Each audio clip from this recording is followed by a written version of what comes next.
강원도 태백, 영월, 평창, 정선 출신 새누리당 염동열 의원입니다. 존경하는 국민 여러분, 그리고 강창희 의장님과 선배 동료의원 여러분, 정호원 국무총리를 비롯한 국무위원 여러분, 이제 박근혜 정부가 출범한 지 400여일이 지났습니다. 나라와 국민, 지역 발전을 위해 일하던 의정활동도 때론 희망으로, 때론 한계를 느끼며 참으로 숨가쁜 시간을 지내왔습니다. 발목을 잡지 않는다 하면서도 발목을 잡았던 민생 법안들, 아니라고 하면서도 끝까지 집요하게 물고 늘어진 대선 불복, 버튼만 누르면 자동으로 나오는 자판기처럼 나오는 각종 특검 요구들, 생활처럼 되어버린 장애투쟁은 과연 누구를 위한 국회였습니까? 또한 누구를 위한 정치였습니까? 굳이 야당의 탓으로 돌리지 않겠습니다. 뼈저린 반성을 해야 할 우리 국회의원 모두의 몫이라고 저는 생각합니다. 다만 안타까운 것은 국민이 원했고 국민이 선택한 박근혜 정부가 최소한 1년만이라도, 아니 단 6개월만이라도 일할 수 있는 기회를 주어야 하는 것이 마땅하지 않았습니까? 바로 그 갈증은 지난 민주당을 향한 외침이었고 또 국민들의 불만이었습니다. 국민 여러분, 이제 새로운 정치를 하기 위해서 쌍두마차가 필요합니다. 힘있고 슬기로운 명마도 필요한 것이고, 조금은 거칠지만 합리적인 명마도 필요합니다.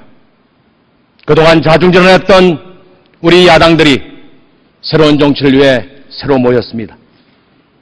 창당 1호로 세모녀 법안 응원을 드립니다. 그러나 임시국회가 열리는 첫 해 또다시 등장한 장애투쟁을 보면서 소원 그대로인데 겉포장만 바뀐 것은 아닌지 안타까울 따름입니다. 민생과 국익을 우선이라고 하는 그 창당 정신을 존중하겠습니다. 안철수 대표의 초심이란 그 말씀도 기억하겠습니다. 모쪼록 우리 새누리당과 함께 새정치민주연합이 보다 좋은 정치를 위한 쌍두마차가 되기를 진심으로 기대하면서 대정부 질문을 시작하도록 하겠습니다.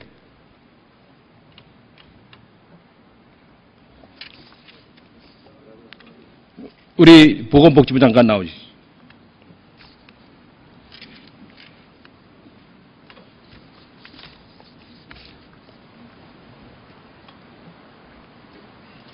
장관님. 네. OECD 34개국 중에서 저출산 국가로서 우리나라가 꼴찌죠. 네, 그렇습니다. 특별한 출산 정책에 대한 국가 정책이 어떤 것들이 있습니까? 여러 부처에서 하고 있습니다만 저희 부처에서는 그 일가정 양립이나 그 출산, 결혼 지원, 그리고 아동 보육 이런 것들 합쳐가지고 한 90여 가지 과제를 지금 추진 중에 있습니다. 이 출산, 우리 후손들에게 앞으로 대재앙이 될 수 있는 심각한 일입니다만은 효과가 있습니까? 일단 출산율이 이렇게 낮은 것은 정말로 심각한 일이고요. 뭐 경제적뿐만이 아니라 우리 사회 문화적으로도 엄청나게 재앙을 초래할 수 있는 일이라고 생각을 합니다. 그래서 출산 크레딧 정책 아시죠? 예, 알고 있습니다. 어떤 내용이죠? 국민연금에 가입하는 동안에 여성이 출산을 하기 위해서 휴직을 하고 출산을 하는 동안에는 국민연금에 계속 가입을 하시라고 정부가 보험료의 일정 부분을 대신 대납해 드리는 제도입니다. 근데 효과가 좀 있습니까? 지금 시작한 지 그렇게 오래되지 않아서 저희들이 효과를 기대는 하고 있습니다만 아직까지 검증은 못 해봤습니다. 제가 두 가지만 한번 제안하겠습니다. 출산연금이라는 건데요. 예. 일정한 자녀 수를 낳은 여성에게 65살이 넘으면 연금을 주자는 겁니다. 이것은 20년, 30년 뒤에 이제 지급하는 거기 때문에 재원이 크게 바쁘게 필요하지 않고요. 또 청년이 노인을 부양하는 시대에는 한 자녀를 이렇게 더 낳은 여성들에게는 재원적으로 국가가 부담하는 것이 적은데 어떻게 생각하십니까?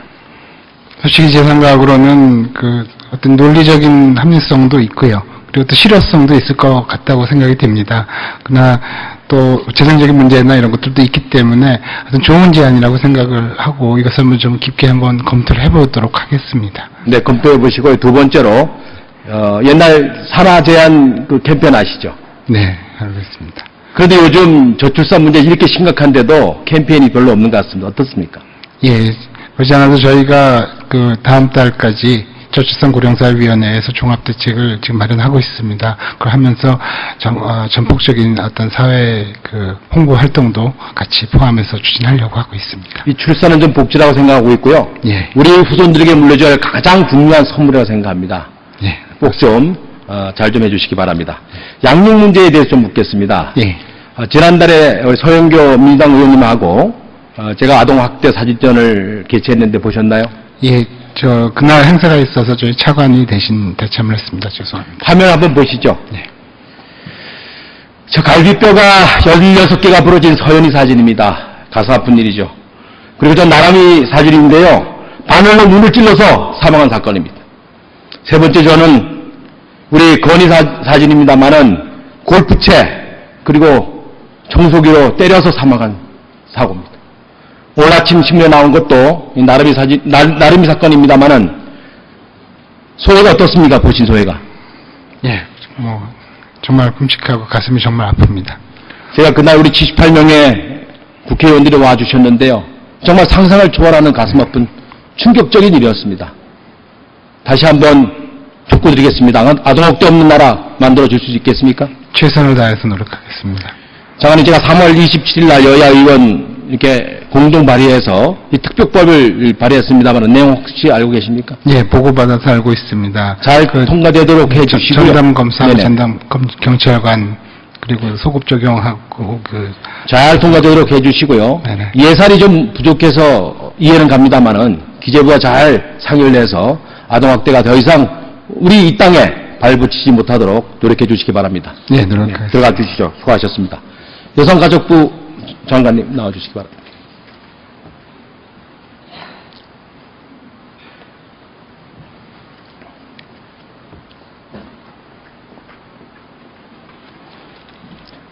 장관님, 네. 미국 사역자 아네트 라로의 불평등한 어린 시절 혹시 읽어보셨나요? 예, 의원님께서 말씀해 주셔서 이제 구입해서 읽기 시작하고 있습니다. 내용 어떤 건지 아십니까? 예, 개괄적으로는 그 학업을 중단한 청소년에게도 다시 한번 기회를 줄 수 있는 그런 그 사회를 만들고 또 그렇게 되기까지 청소년이 자발적으로 선택한 것이 아닌 사회적인 요인에 대해서 좀 분석하고 개선의 방향을 제시한 것이라고 알고 있습니다. 따라서 학교 밖 어린이들에게는 이런 교육, 정부의 지원이 필요하다 이렇게 생각을 합니다. 견해는 어떻습니까? 저도 전적으로 의원님 말씀에 동감입니다. 지금 현재 수혜 청소년이 이 전체 학업 중단한 청소년에 비해서 턱없이 적은 규모에 불과합니다. 그래서 저희도 확장돼야 될 필요가 아주 절실하다고 느끼고 있습니다. 아프리카 속담에 한 아이를 기르는데 마을 사람들이 모두 필요하다 이런 속담이 있습니다. 네. 알고 계신가요? 예, 알고 있습니다. 그 말의 의미를 우리 장관께 드리고 우리 더 이상 사각지대에서 어려움을 겪지 않는 어린이가 될 수 있도록 노력해 주시기 바랍니다. 예, 그렇게 하겠습니다. 네, 감사합니다. 우리 교육부 장관님 앞으로 모시겠습니다.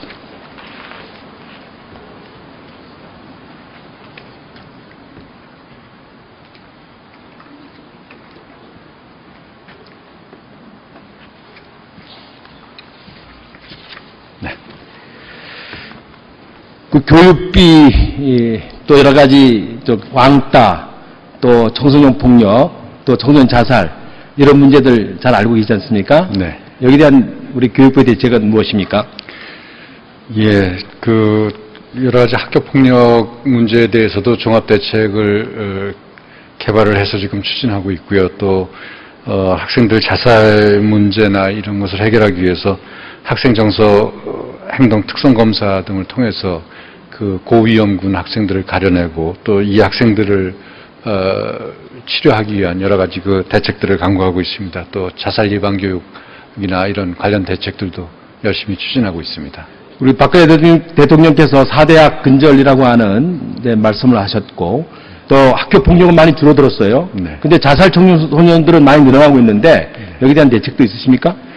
예, 이 문제가 저희도 굉장히 심각하게 받아들이고 있습니다. 그런데 이제 여러 가지 가정 문제라든지 또 이런 심리적인 요인들이 많이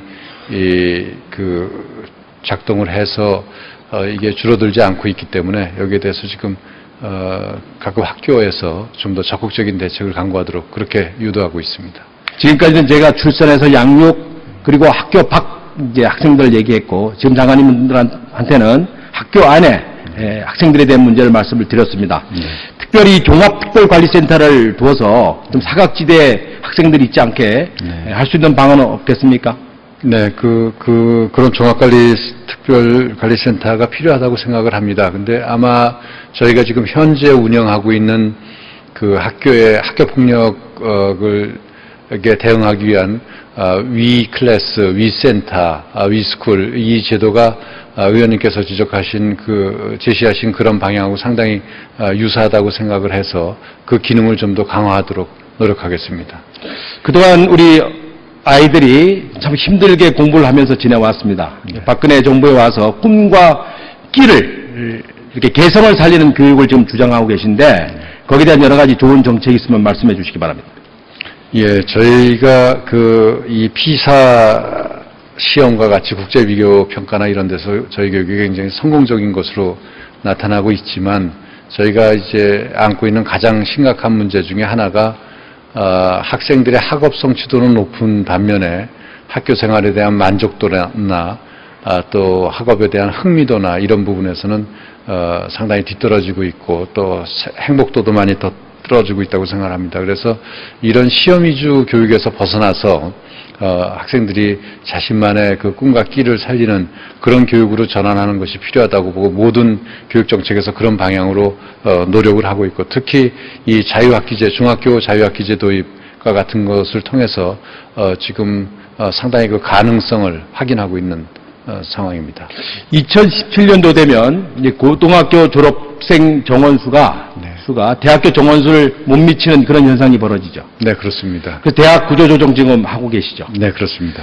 특히 대학 구정을 할 때에 우리 학생들의 끼, 꿈, 그리고 특성화된 교육, 또 맞춤형 교육, 또 사회가 필요한 인재를 육성하는 교육으로서 새로운 교육의 패러다임을 만들 수 있도록 우리 교육부 장관이 각별히 노력해 주시고 열심히 좀 띄워주시기 바랍니다. 그렇게 하겠습니다. 네, 수고하셨습니다. 네, 감사합니다. 국무총리님 모시겠습니다.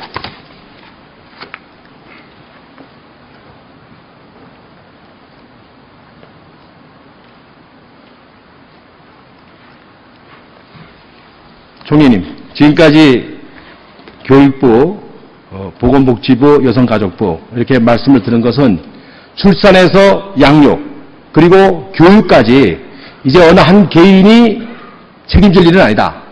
국가가 나서서 해야 한다. 이런 생각을 하고 있습니다. 동의하십니까? 네, 그래서 생애 주기별 맞춤형 복지라고 저희들은 생각을 하고 각 주기별로 국가가 보살펴야 된다고 생각합니다.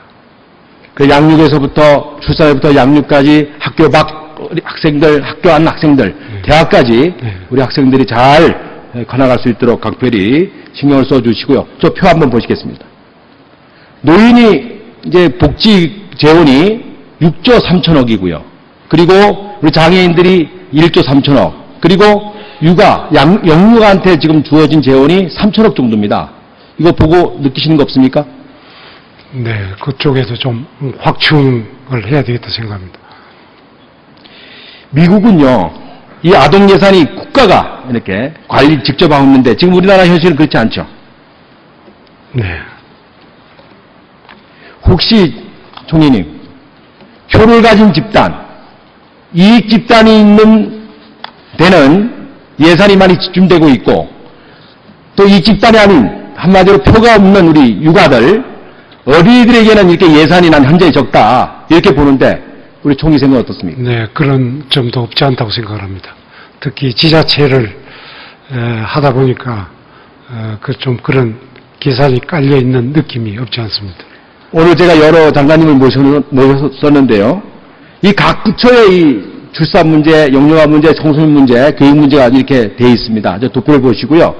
이것을 좀 잘 좀 관리할 필요가 있다. 시스템적으로, 종합적으로 우리 국무 조정실에서 관리하고 시스템적으로 실제로 사각지대가 생기지 않을 정도로, 않게끔 관리할 필요가 있다고 생각하시는데, 총리 생각 어떻습니까? 네, 지금 이 출산 영육 관련의 증가율이, 예산 증가율이 다른 전체 복지 예산에 비해서는 조금 높은 편입니다. 그럼에도 불구하고 의원님 말씀대로 여러 가지 부족한 점이 있다고 생각을 하고 그 부분에 대해서도 관심을 더욱 기울이겠습니다. 네, 수고하셨습니다. 좀 이따 다시 뵙겠습니다. 네. 우리 문화부 차관 계시죠?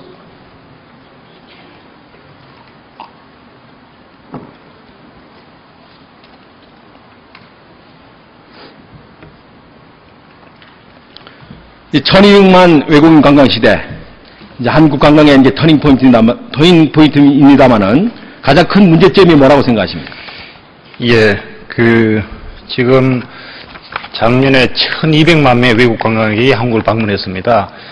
세계 경제 포럼에서 2013년 기준으로 대한민국의 관광의 경쟁력은 25위로 평가하고 있는데요. 제가 봤을 때는 인바운드 부분에서는 아직도 저가 위주의 관광 상품 구조적 문제, 그리고 관광에 대한 우리 인프라 부족, 이런 것이 문제고요. 또 국내 관광의 어떤 내수 관광 수요가 아직도 좀 부족한 문제, 이것이 구조적인 문제다, 이렇게 생각하고 있습니다. 관광 규제 풀어야 되고요. 그렇습니다. 외국인 들어오면 잘 때 어디 있겠습니까? 그래서 관광진흥법 지금 어디까지 와 있죠? 규제 부분은, 우리 이제 관광산업이 과거에 이제 제조업 중심으로 이제 저희 경제 쭉 발전해온 과정에서, 사치 향락 업종이다. 이렇게 해서 많은 규제가 있던 것이 사실입니다. 특히 이제는 이제 서비스업의 중심 산업이 관광산업이고 일자리 창출 산업이기 때문에 규제를 풀어서 빨리 일자리를 만들어 나가는 것이 가장 중요한데요. 특히 이제 2008년부터 매년 100만 명 이상씩 한국을 방문한 외국 관광이 늘어나고 있습니다. 그래서 숙박시설이 아주 턱없이 부족하고요. 제가 그래서 관광진흥법을 개정해서 학교 위생환경정화구역에 50m 바깥의 부분에 대해서는 유해 환경이 전혀 없는 좀 대규모의 클린한 그런 관광 호텔에 대해서는 이것은 입지를 허용하자는 법을 내놓고 있고요. 지금 열심히 그 부분에 대해서는 여야 의원님들을 좀 설명도 하고 해서 저희들이 설득하고 있는 그런 중입니다.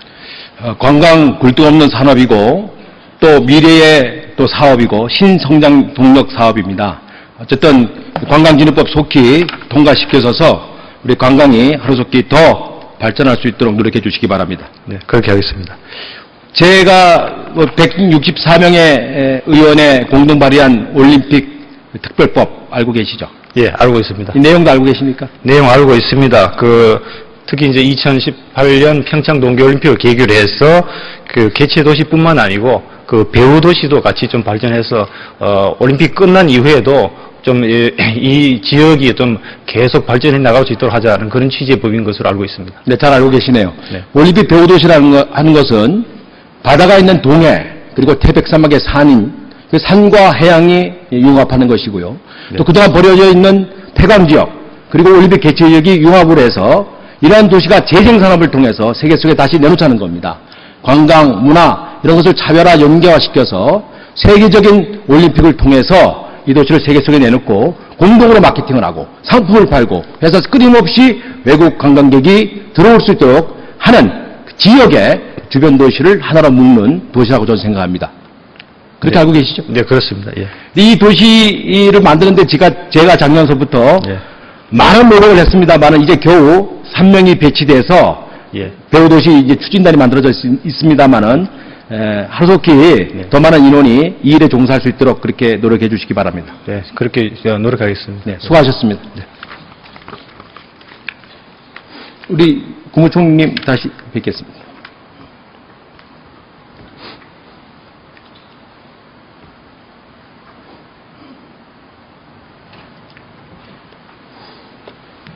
기재부 TF팀에서 5대 유망 서비스라고 해서 지난 발표된 내용 아시죠? 네. 저 화면 한번 보시죠. 영종도, 송도, 그리고 제주도입니다만은 제가 지도를 보니까 남해 서해는 있습니다. 근데 만약에 동해에다가 또 하나의 벨트를 형성한다고 한다면 우리 국내 삼각백들을 통해서 보다 관광 동력이 있겠다 이렇게 생각하는데 우리 총리 생각 어떻습니까?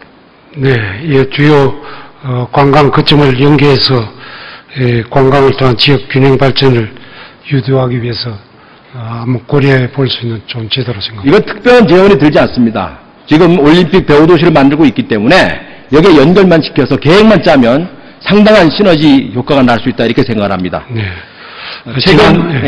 말씀하시죠. 지난 1월에 평창 동계올림픽 지원위원회를 개최해서 그 개최지와 주변 지역의 지속 가능한 발전을 위해서 약 3조 원 규모의 올림픽 특구 종합계획을 확정한 바 있습니다.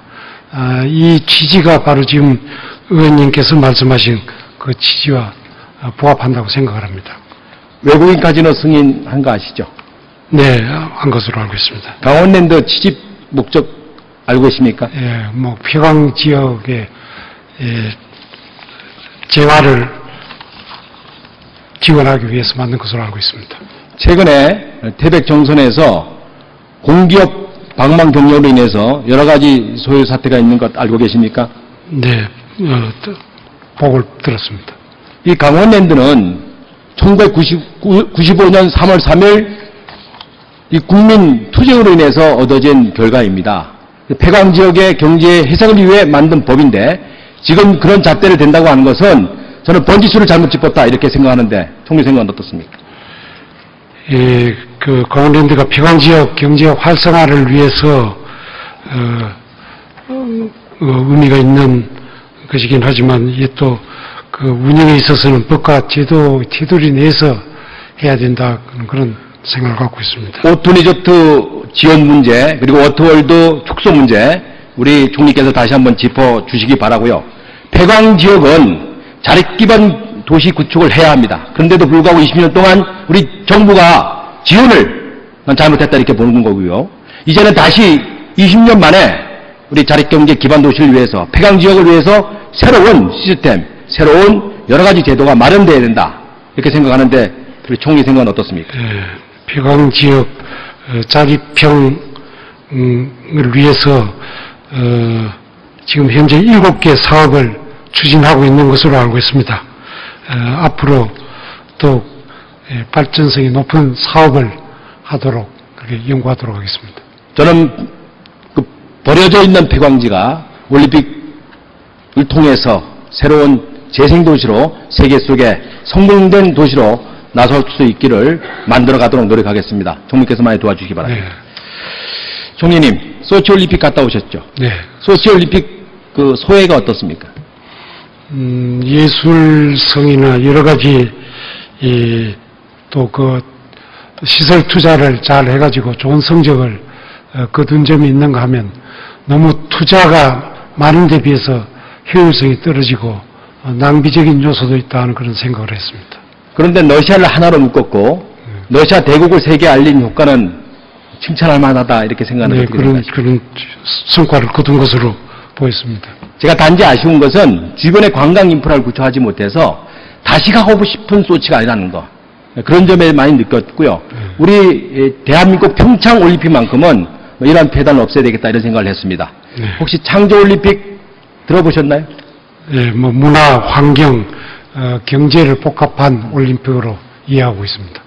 제가 만든 단어입니다만은 단순한 스포츠 축제가 아니라 이 대회를 통해서 국가의 산업, 경제력, 그리고 기술, 상품, 관광 이 모든 분야를 함께 경쟁력화 시키자 하는 것이 제가 창조경제의 근간이라고 생각합니다. 어떻게 생각하십니까? 예, 평창 동계올림픽 지원위원회를 하면서 저도 매우 강조를 했습니다. 이게 행사가 끝나고 난 뒤에 어떻게 활용도가 없고 그리 되면 큰 문제이지 않냐. 지금까지 우리가 경험한 바에 의하면 행사 전까지는 요란했지만 끝나고 난 뒤에 이 쓸모가 없는 그런 시설이 되는 경우가 많았기 때문에 이번은 그렇게 되지 않도록 하자. 그러면서 지금 의원님께서 주장하신 그 취지에 맞는 그런 문화라든지 또는 사후 활용도가 높은, 특히 저는 이제 이쪽 평창 올림픽 이후에는 뭐 중국이라든지 동남아 사람들을 많이 유치해가지고 겨울이 되면 이 사람들이 와서 쉴 수 있는 휴양지가 되도록 만들어야 되겠다 하는 그런 생각을 갖고 있고, 그 점을 강조를 하고 있고, 또 앞으로 적극적으로 추진을 할 그런 각오를 갖고 있습니다. 앞으로 그런 방향으로 가지게 되면 지금 바로 의원님 말씀하신 그와 부합하는 그런 사업이 되리라고 생각을 합니다. 네, 감사를 드리고요. 구체적인 취지 전략 몇 가지 말씀을 드리겠습니다. 이번 평창 동계올림픽을 통해서 우리나라가 기술 상품 그리고 관광 상품을 파는 그런 기회가 됐으면 좋겠고요. 두 번째로 K-팝이 세계를 매료시켰듯이 문화대국을 만들어 가야 할 필요가 있다, 이렇게 생각합니다. 세 번째로는 우리가 스포츠 그랜드 슬램을 이룬 건 아니겠습니까? 월드컵이라든가 그런 차원에서 우리나라가 산업 스포츠 기지로서의 역할을 했으면 좋겠다. 네 번째로 국민통합입니다. 우리 시대적 또 사회 계층 여러 가지 이런 갈등의 구조를 좀 이렇게 함께 만들어갈 필요가 있다. 우리 갈등 구조가 세계 2위인 거 아시죠? 네. 그런 차원에서 화합의 올림픽이 될 수 있도록 노력해 주시기 바랍니다. 총리님 고생하셨습니다. 네, 좋은 말씀입니다.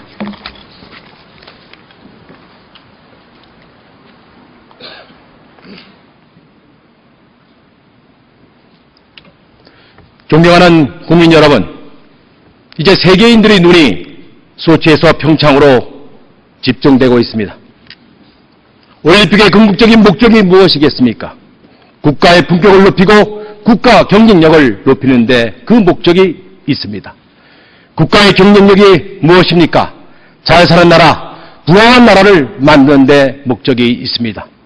러시아는 소치를 통해서 세계적인 나라로 다시 우뚝 섰습니다. 이제 50년, 100년 뒤에나 올지 모르는 이 평창 올림픽을 우리나라가 경쟁력을 키울 수 있는 창조 올림픽으로 만들어야 합니다. 평창을 통해서 대한민국을 더 크게 만들고 그 평창이 대한민국 세계를 흔들어 놓을 수 있는 기회로 삼아야 합니다.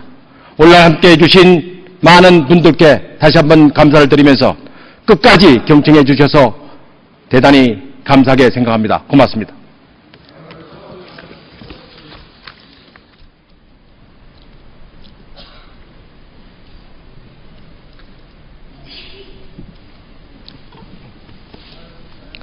염동열 의원 수고하셨습니다. 다음은 정의당 비례대표 정진후 의원 나오셔서 질문해 주시기 바랍니다.